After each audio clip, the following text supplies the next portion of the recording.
Pessoal, nós voltamos ao vivo aqui no Caruaru no Face. Estamos com o Dr. Ronaldo Menezes.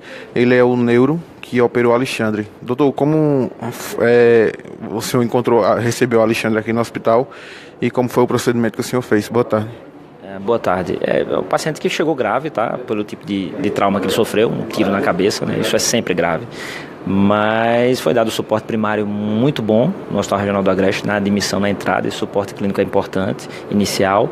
E prontamente a equipe estava esperando, diagnosticou a lesão e levou para o centro cirúrgico. Chegou grave, em coma, né? Mas com um tecido cerebral ainda viável, que chama nervoso central funcionante.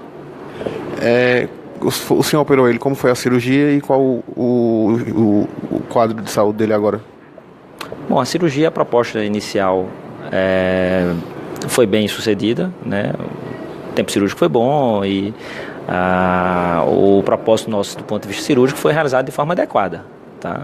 Então agora ele é um paciente que permanece grave, claro, mas permanece dentro dos parâmetros que nós utilizamos como um paciente estável, grave, porém estável.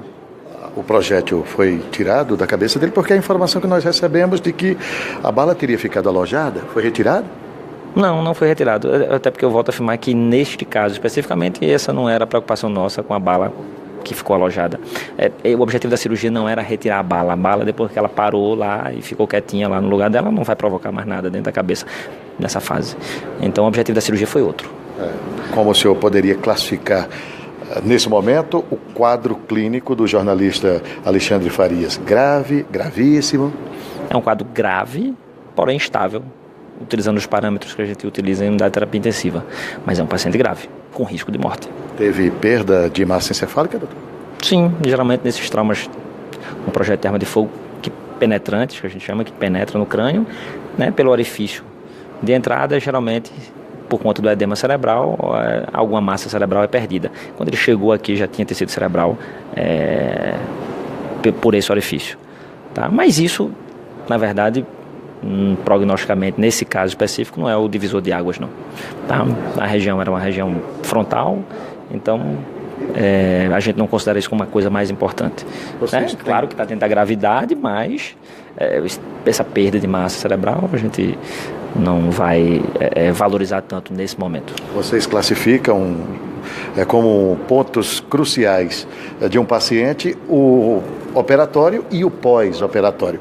A primeira parte passou e ele resistiu bem. Sim, a primeira parte passou, ele resistiu bem. É uma modalidade de tratamento, a cirurgia é uma parte desse tratamento, mas não é o tratamento definitivo, não é só a cirurgia que vai resolver o problema. É a condição sine qua non nesse caso. Se você não operar neste caso especificamente, realmente você está não dando mais chance ao paciente. Agora, passa-se aos cuidados de terapia intensiva e muitas vezes no meio do caminho, dependendo do que a gente consegue flagrar ou do que consegue alterar, muitas vezes o doente até, quando necessário, em alguns casos, ele é reoperado. Se reopera novamente por alguma outra complicação ou por alguma outra intercorrência no meio do caminho. Ele está na UTI? Sim, na UTI, sedado, em coma induzido. Ok, obrigado ao doutor Ronaldo Medeiros, que foi Ronaldo Menezes, foi o médico que operou, neurocirurgião, foi o médico que operou durante 4 horas, duraram 4 horas a cirurgia, pela qual o Alexandre foi submetido durante praticamente toda a madrugada, e aí, logicamente, ficamos na torcida para que ele possa se recuperar. Daqui a pouquinho nós vamos estar ao vivo na Dinter, onde o delegado Bruno Vital também convocou uma coletiva de imprensa, para exatamente passar informações do ponto de vista da polícia investigativa, que está investigando este caso. Então, daqui a pouquinho, a gente retorna aqui no Caruaru do Face.